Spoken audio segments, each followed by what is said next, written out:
olağanüstü bir kaosa doğru kontrolsüz bir şekilde sürükleniyoruz. Amerika bu olayı konuşuyor. Bu olayı gündemime alma sebebim kendimize de pay biçeceğiz. 2002 yılında Ukrayna'dan Amerika'ya göç eden 22 yaşındaki Irina Zarutska isimli bir genç kıza trende katleden ve Carlos Brown isimli bir psikopat. Bu görüntüleri eminim izlemişseniz çok fazla etkilenmişsinizdir. Olay aslında tanıdık. Çünkü bu zanlının 14 tane suç kaydı varmış. Silahlı soygun, hırsızlık, eve zorla girme ve bu adam defalarca gözaltına alınıp serbest bırakılmış. Ne kadar da tanıdık geliyor size. Öyle değil mi? Trump bu olayla alakalı bir açıklama yaptı ve idam cezası istediğini söyledi. Amerika'daki Pamela Bondi isimli bir başsavcı ise çok güzel bir cümle kullandı. Masum insanlar yerine suçluları koruyan yumuşak suç politikalarının bir sonucu olduğunu söyledi bu olayın. Bu yayını açmadan önce Michael Knowles isimli bir adam var. Amerika'daki olayları yorumlayan bir YouTuber, yorumcu. Ve çok ilginç bilgiler öğrendim. Bizim ülkemizde de olduğu gibi bu konuda da iki farklı zıt görüş varmış. Yani çok enteresan değil mi? Aslında siyahla beyaz kadar net bir olay ve herkesin mutabık olması gereken bir konu. Genç bir kız vahşi bir şekilde tren istasyonunda 14 suç kaydı olan bir kişi tarafından öldürülüyor. Burada bu adamı koruyan insanlar var, biliyor musunuz? Hatta GoFundMe sitesinde bu adama bağış bile toplanmış. Kısa sürede fark edilip bu bağış kapatılmış. Bu adamı koruyan kesimde şunu söylüyor.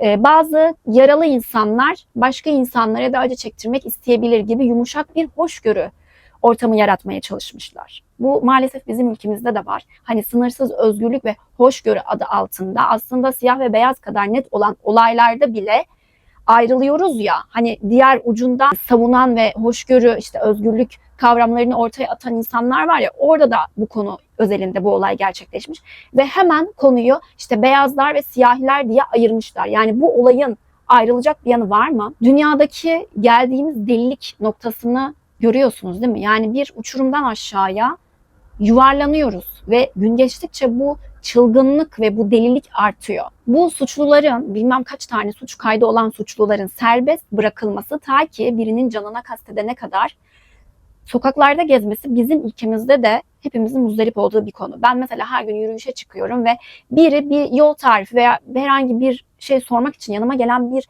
insandan tedirgin oluyorum. Yani uzaklaşıyorum.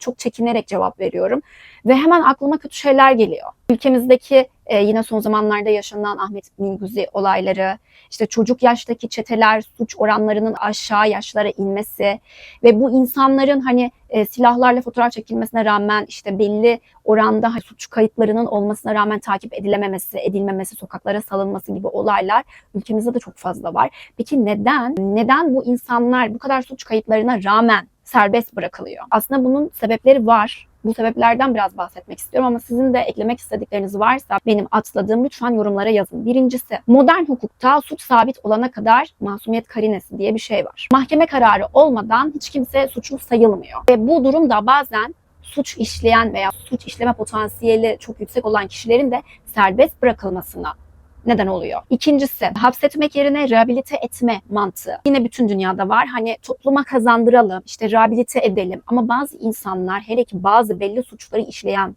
suç profilindeki insanlar kesinlikle rehabilite olamaz. Çünkü bu insanların artık beyin kimyalarında bozulmalar olduğu için bu insanlar topluma kazandırılamaz. Ve bunların gerçekten de yasa koyucuların, psikologlarla, psikiyatrlarla, sosyologlarla hani böyle heyetler oluşturulup kanunların, yasaların yeni olan düzene göre, insanların psikolojik problemlerine göre yani yeniden kesinlikle düzenlenmesi gerekiyor. Hele ki çocuklara yönelik suçlulardaki yaratıkların bazı kelimeleri hani daha farklı söylemek isterim ama maalesef YouTube politikalarından dolayı kelimelerimi seçmek zorundayım ama siz beni anlıyorsunuzdur diye düşünüyorum. Özellikle bu tarz suçluların rehabilite edilmesi gibi bir şey söz konusu değil. Ve bu insanların gerçekten yine kelimelerimi dikkatli seçmek istiyorum ama bana göre de yaşama hakkı olmamalı. Hele ki sokaklarda dolaşmak söz konusu dahi olmamalı. Hoşgörü bazı insanlara, bazı suçlulara olmamalı. Bir insanın psikolojik problemi varsa, tedavi de olamayacak boyuttaysa, dediğim gibi bazı hastalıklar, beyin kimyasındaki bozulmalar veya genetik ağır psikolojik problemler rehabilite olmayacak durumdaysa topluma kazandırılma gibi bir şey söz konusu olmuyor. Ve masum insanlar bu şekilde kendi yaşam alanları, yani konforsuz bir yaşam sürüyor. Hani çok basit bir örnek, hani bir tanesiydi bu, ben yürüyüş yaparken hani tedirgin olma hali. Bu sadece bir tanesi. Ama hepimizin yaşam kalitesi ve konforu çok etkileniyor. Üçüncü, mahkemelerdeki yoğunluk sebebiyle bazı suçlulara denetimli serbestlik gelmesi. Denetimli. Yani imzasını belirli aralıklarla atacak ama o süre zarfında bu adam sokaklarda, yani her şey yapabilir. Hani böyle saatli bomba gibi bir şey. Nerede patlayacağı, kimin yanında patlayacağı belli değil. Dördüncüsü, yasalardaki iyi hal indirimleri. Adam mesela kravat takmış veya mahkemeye gelmiş, pişmanım diyor, iyi hal indirimi yapılıyor. Bu da caydırıcılığı azaltıyor. Ya da adamda haksız tahrik, zaten atıyorum eşini veya işte sevgilisini, her neyse öldürüyor ve kadın zaten ölmüş, şey diyor adam, tahrik etti, beni aldattı, hani yalan mesela söylüyor ve bu bilinemiyor ama indirim geliyor. Yine belki çoğunuzun bildiği bir yasal boşluk, mesela tuhaf bir şey. Diyelim ki evinize hırsız girdi ve siz kendinizi müdafaa korumak için hırsızı diyelim ki darp ettiniz veya işte ne bileyim ağır bir şekilde yaraladınız. Çünkü bunun bir ayarı yok ki yani. Çünkü kendinizi o an korumanız gerekiyor ama siz orantısız güç kullandığınız için siz suçlu olabiliyorsunuz. Çünkü kanunlara göre o hırsızın sizi veya ailenizden birini canına kastetmesi gerekiyor. Ancak o zaman siz de ona karşılık verince haklı duruma düşüyorsunuz. Ya da geçenlerde bir haber görmüştüm. Adamın motoru çalınıyor ama çalınacakken motorun sahibi hırsızı yakalıyor ve dövüyor ve hırsız adamdan şikayetçi oluyor. İnanabiliyor musunuz? Yani burada tüm bu saydıklarımdan ve eksik bile saymışımdır muhtemelen, suçluları koruyan bir mekanizma var gibi bir şey ve bu da suç oranlarını tabii ki de arttırır. Yani adam diyor, mesela görüyor, haberlerde de var, 20 tane suç kaydı var ama serbest. Şimdi herkes aynı bilinç seviyesinde değil. Mesela siz bir şey izliyorsunuz ama etkilenmiyorsunuz diyelim. Ama o öyle biri değil, o etkileniyor. Herkes aynı psikolojik sağlamlıkta değil. Çoluk görüyor, çocuk görüyor bu haberi ve diyor ki nasıl olsa çok fazla ceza almayacağım. Veya işte bunun bir karşılığı yok. Hani bilinçaltında belki diyor ki çok önemli bir şey olsa mesela çok ağır ceza alırdı. Onu da, yani resmen suça teşvik var. Tüm bu olaylarda gerçekten de insanların, hepimizin akıl sağlığımızı korumamız gerçekten çok güç. Yakın tarihte yapılan bir araştırmaya baktım. 2001 yılıyla 2022 yılı arasında 150 bin kişiyle bir çalışma yapılıyor. Ve sonucunda 75 yaşına kadar her iki kişiden birinin en az bir tane ruhsal problem yaşayacağı tespit edilmiş. En az bir tane, her iki kişiden biri. Yani oran muhteşem yüksek ve 2022 yılında yapılmış, şu an 2025'teyiz ve her şey giderek daha da çığırından çıkıyor. Hani oranı artık siz düşünün. Yani insanın aklını, ruh sağlığı en önemli şeydir. Hani ruh beden bütünlüğü diyoruz ama yeri geliyor ruh sağlığı beden sağlığından daha önemli bir noktada. İşte diyoruz ya, toplumda çürümüşlük arttı ve şey diyorlar, mesela bir konu konuşuyoruz sebeplerinden, çünkü bu toplumlardaki çürümüşlüğün hani tek bir sebebi olmaz, iki tane sebebi olmaz. Bu aslında çok katmanlı bir şey ve altı çok geniş ve her biri o katmanın içindeki birer parça, yani denk geldiği bir şeyi anlatıyorum ama sen onu konuşma, sen bunu konuş diye bir şey yok. Toplumdaki bu çürümüşlük, bu yozlaşma hali gerçekten de zıvanadan çıkmış durumda. O yüzden hani çocuk kavramını gerçekten çok önemsiyorum ve çocukların ruh sağlığını korumak çok önemli. Yine böyle deyince şu yakın geçmişteki hani olaylarda çocukları ailesi düşünsün. Böyle bir şey yok. Yani bir çocuğu ana koruyacak kişi tabii ki de anne babası veya bakım vereni kimse birinci dereceden o. Onun dışında kim? Devlettir. Yani 18 yaşına kadar aslında bir çocuk, bir birey aslında devletin de sayılıyor. Devletin de sayılıyor. Nasıl bir devlet tespit ederse bir ailede bir çocuğun istismar uğradığını veya yaşam koşullarının hiç elverişsiz olduğunu, o çocuğu korumak için koruma altına alıyor. Yeri geliyor annesinden babasından alıyor ve çocuğu koruma altına alıyor. Devletten sonra da aklı yerinde olan, hani sağduyulu vatandaşlar olması gerekiyor. Yeri gelir hani mesela böyle bir çocuk görürsek ihbar etmemiz gerekir. Bu bir vatandaşlık hakkıdır. Çünkü bu toplumda hepimiz yaşıyoruz. Senin komşundaki, senin mahallendeki, senin iyindeki bir olay bana ne dediğin sürece bu ne olacak biliyor musun? Sokaklarda sen de geziyorsun. O gelip, o psikopat birey sana da bir şey yapabilir. Senin de can güvenliğin bu durumda tehlike veya vatanın tehlikede. O yüzden çocuk olaylarını gerçekten çok önemsiyorum. Bu durumda koruyucu hekimliğe de çok değer veriyorum. Yani koruyucu hekimlik olayı şudur.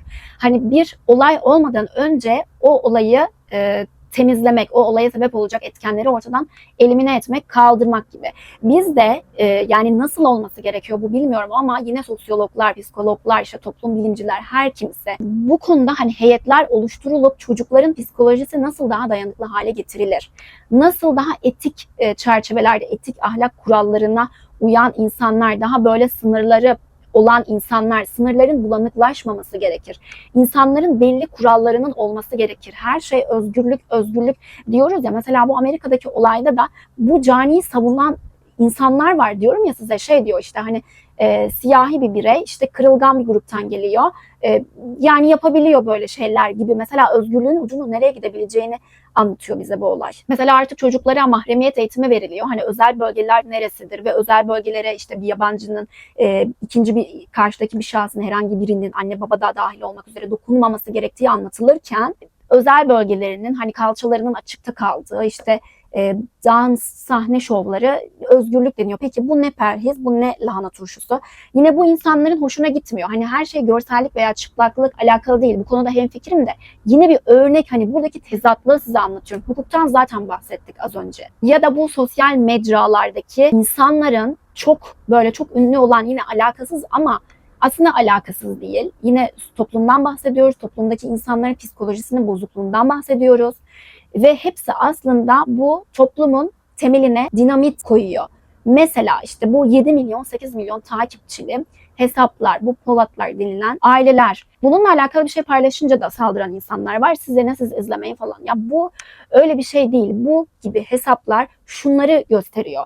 Herkes çok parasının olmasını ister. Doğru değil mi? Param olsun, konforlu yaşayayım. Ve işte güzel bir arabam olsun, altınım olsun vesaire. Ama bu kadın, bunun gibi hesaplar hani bir başarı sergilemiyor ki. Yani demiyor ki hani güzel başarı hikayelerini ben çok severim bu arada. Bir dükkan açıyor, bir şirkete getiriyor olayı, işte birçok kişi çalışıyor, bir yerden bir yere bir basamakla çıkılan bir hayat hikayesi görüyoruz ve sonunda hani çok bir varlığa erişiyor. Bu bana da ilham olur. İzlemeyi, dinlemeyi de çok severim. Ama bu tarz hesaplar da mesela ne üretiyor? Ne üretti? Hangi üretmenin karşılığında böyle bir variyete, böyle bir zenginliğe erişti? O zaman bunu izleyen, hani diyorum ya, herkes aynı bilinç seviyesinde değil. Bunu izleyen çoluk çocuk, işte genç de olabilir, şey diyor. O zaman zenginlik veya işte ben de bunlara sahip olmak istiyorum. Böyle abuk subuk hareketler yapabilirim. Tuhaf tuhaf davranabilirim.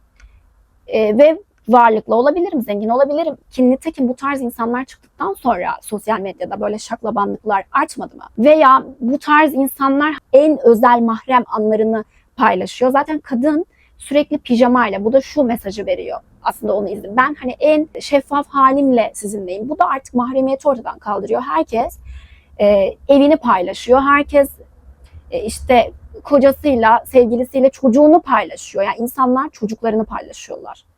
Çocuklarının üzerinden, çocuklarını paylaşarak para kazanıyorlar. Ya sana ne diyen insanları gerçekten anlamıyorum. Şöyle anlamıyorum. Hani bu sadece bu çerçeveden bakınca evet sana ne?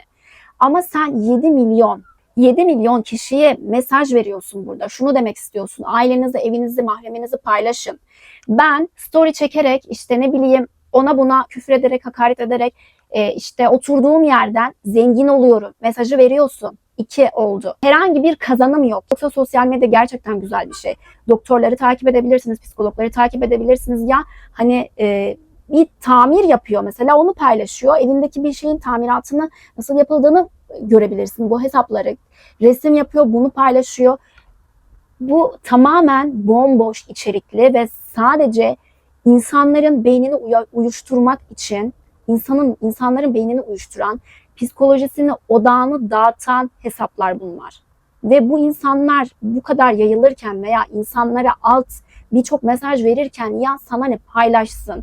Çok sığ, çok düşünmeyen bir yerden verilen cevap bunlar. Acil bir şekilde, bilmiyorum nasıl olur veya olur mu, acil bir şekilde bilinçlenmemiz gerektiğini düşünüyorum. Hukuk sistemindeki açıkların bir şekilde artı kapanması gerektiğini düşünüyorum. Yani bu sadece bizde değil, bütün dünyada gerçekten de var olan bir kaos hakim Ve değişen dünyaya ayak uydurmak için artık yasaların da değişmesi gerekiyorsa bu tarz suçlular için çok katı cezaların gelmesi gerektiğini düşünüyorum. Bazı katı kuralların olması gerektiğini düşünüyorum. Kuralsız olmaz. Artık ayrımlarımızı bilelim. Bu sürekli özgürlük işte sen özgürlük diyorsun ama yarın senin de başını kapatacaklar, yok kolunu kapatacaklar. Bu düşüncelerden artık çıkalım. Bu kadınlara hizmet eden bir bakış açısı değil, bu insanlığa hizmet eden bir bakış açısı değil. Bu sadece olayı çok yüzeysel ve basit tutmak. Hani bir araştıralım birazcık. Hani bakalım hukuk sistemindeki eksikliklerden bir konuşalım gerçekten de. Veya insan çocuk psikolojisinden biraz bahsedelim. Hani bu olaylarda yine iki ayrı uca getirmeyelim olayları. Mesela bu sürekli işte kadınları savunalım, kadınlar bu şekilde geçsin size ne diyen insanlar çok merak ediyorum. Narin olayıyla alakalı bir paylaşım yaptılar mı? Rabia Naz Vatan cinayeti hakkında paylaşımları oldu mu? Ahmet Minguzi hakkında paylaşımları oldu mu? Yoksa sadece kendinize dokunan yerleri mi konuşuyorsunuz? Bunu da çok merak ediyorum. Hani bir şey varsa ve zihniyetiniz gerçekten bir hani iyilik, güzellik, hak, hukuk, adaletse gerçekten yanlı olmadan geniş kapsamlı düşünerek, uzun vadeli düşünerek, araştırarak hani belli doneleriniz olarak bunu yapın. Sığ bakmayın, ben de doğru düşünmüyor olabilirim. Güzel bir şekilde siz de fikirlerinizi savunabilirsiniz ama hakaret ederek, sen yanlısın diyerek veya olayları başka yerlere çekerek, nasıl bu Amerika'daki olayda ya kadını yani vahşi bir şekilde artık katletmiş adama bile, bu olaya bile hani siyahi beyaz noktasına getirilmiş veya işte hoşgörü noktasına getirilmiş. Lütfen böyle insanlardan olmayın, birazcık düşünün ve sorgulayın. Bir sonraki videoda görüşmek üzere. Önerilerinizi bekliyorum. Nasıl çocuklara veya işte toplum daha iyi, daha huzurlu bir hale gelebiliriz? Bu konudaki fikir alışverişlerinizi bekliyorum. Bir sonraki videoda görüşmek üzere.